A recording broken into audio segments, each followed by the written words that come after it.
to drink out of the white water That's what I fountain. found. And so he thought the white water must be so good. And he risked drinking that to see. And he was surprised. It tastes just like our water. Well, yeah, it comes from the same pipe.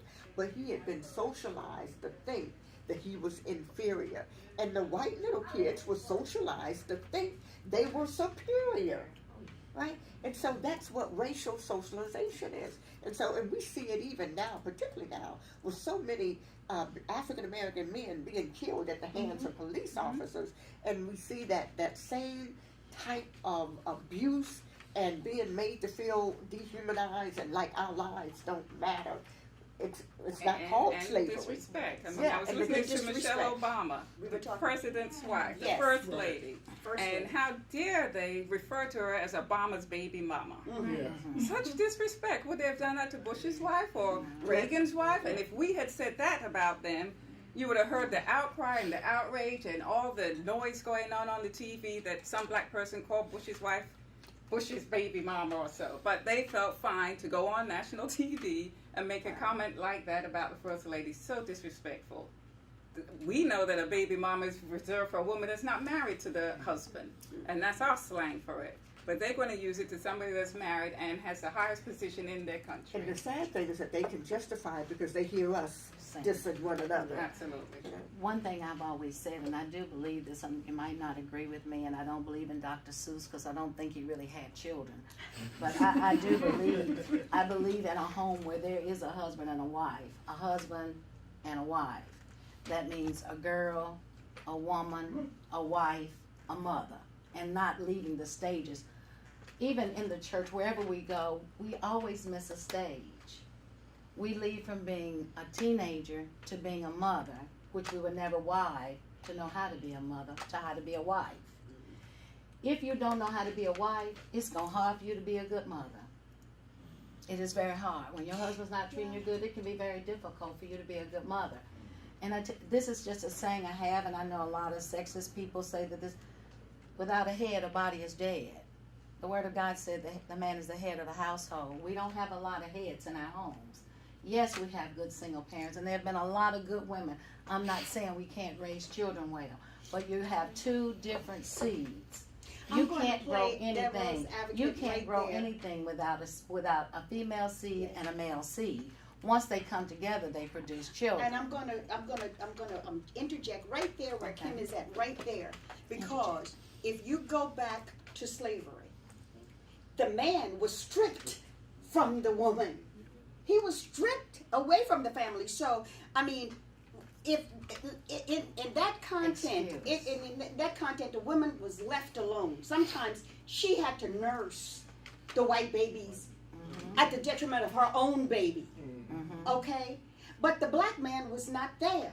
He was not there. He was sold. He wasn't. But he wasn't there. So how do we get from there to becoming these good, responsible, strong women when we didn't have the foundation? We had the Word of God. I mean, I think But we everybody didn't. in We here, could that's not what we even. had. We could not even read. It didn't make any We difference. could not The even Spirit read. of God. You don't have to even be able to read it for it to come there.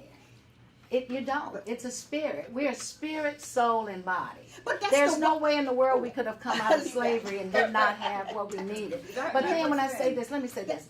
Every man wasn't stripped away from his family. And if today we're still stripping away, today our men are just doing it. We have 5 babies by one girl, Yes. five different baby daddy.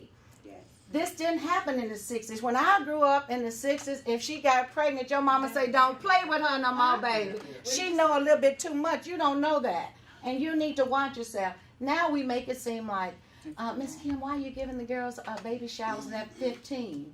Because I know they're going to catch hell trying to buy milk and Pampers and all that, because it takes a lot to raise a kid. But we see our kids. I just can't even imagine one girl having that pain 5 times if you're at my age and have had a baby. How in the world could you go back and do it again and again and again? That was the worst pain in the world. Let me jump in for a moment to piggyback on what you said about the man being stripped away. again, and I know that the movies are fiction, but they're based on fact. They're based on things that have actually happened. And I'm reminded of a scene in the Book of Negroes where it was years later, and the white slave owner wanted to come and take her back, and she had been free. And he told her, he said, "I sold your baby." That's right, I sold your baby. And she said, "Why?" He said, "That black man that you married, he didn't come looking for your baby. He didn't come looking for you. If that had been me, I never would have stayed away." And I thought, well, he wasn't free enough to make that decision. But what he did, he planted the seed that your man couldn't take care of you. Right. And how often do our women get that message that the man can't take care of me, so I can, I gotta do for myself. And some mothers have even preached that message to their children. Don't worry about the man. Your daddy left me for another woman or whatever. You can do bad all by yourself. And then they do bad all by themselves. Man number 1, number 2, number 3, number 4, number 5. And they still haven't learned the message because they didn't get the role models. They didn't have that kind And of a role. lot of us play into this, oh, God made somebody for everybody, so I know it's one. He did not. That's not in the scriptures. So we look for that thinking that, oh, he's got somebody, that one didn't work, I'm going to get me another one. Y'all just don't know. I've been in the church, how many girls, if you're going to, I don't stand on the street with the churches with the abortion signs. When they call me and say, "Miss Kim, would y'all come out?" and tell them, no, if you don't kill them in the womb, you're going to kill them when they get 18. So why should I go there? If you're not going to take a girl home that's getting ready to have a baby, if you don't have something to say out of your mouth or to show her who you are, you're not going to help her. I was talking to my nail tech a couple of weeks ago, and he was sharing with me, and I was sharing about this program. He's Vietnamese, Women at the Table. He said, "Estelle," he said, "Vietnamese came to this country. We monopolized the nail care industry."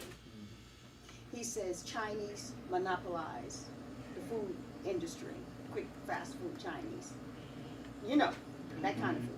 The Indians, like the Patels, who own this hotel here, they have the hotels and they have the convenience stores.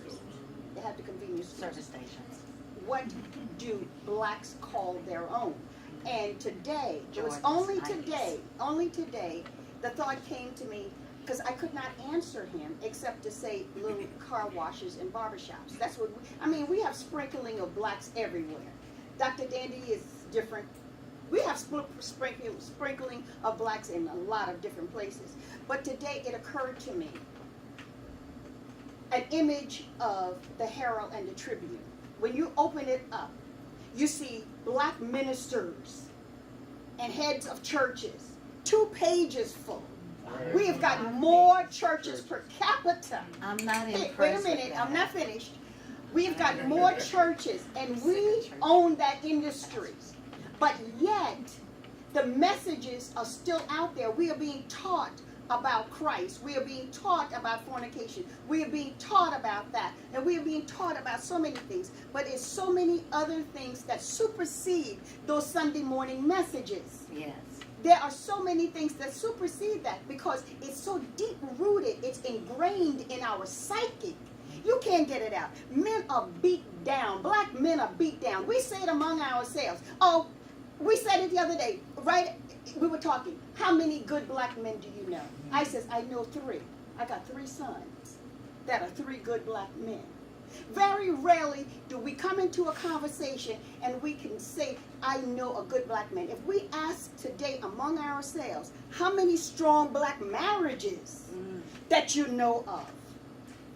How many strong black marriages that we know? Very few of us can really identify as, well, I want to model my relationship like this person and that person. But we will, number one, we will say, excuse my French, oh, a nigga ain't shit. We hear that among ourselves all the time. So what is that telling us? What is that telling us? What is that doing to us? We are perpetuating and we are still regurgitating and we are still living the lie among ourselves day in and day out and day in and day out. Now, I'm going to be long-winded for a second. I gotta All right. say, y'all, we have pastors and you have bastards. Do you understand what I'm saying? Because I don't want that to get misconstrued with what she's saying. Pastors take care of people. That's what me and my husband did. We were married for 28 years, had a solid marriage. But I'm just letting you know, there's a difference in this city. You have people that are just there just to be seen and do a Sunday service. Our kids need more than that. That's not going to get them. They've got to see the word in action. But that's come down to the solution, Ms. Kim. It's going to come down It's almost that time. when we get into the solution part of this. What I was going to say, okay? Black men being stripped away from the families. When the welfare system was initiated, I received welfare, and I shouldn't talk about my personal business, but there was a time I needed to do that. I remembered the social workers coming arbitrarily and looking through your house to make sure that there was not one iota of a piece of clothing in your home. So men could not be in the home. What was that telling the young girls? Okay, number one, welfare came up, oh, I can get some money.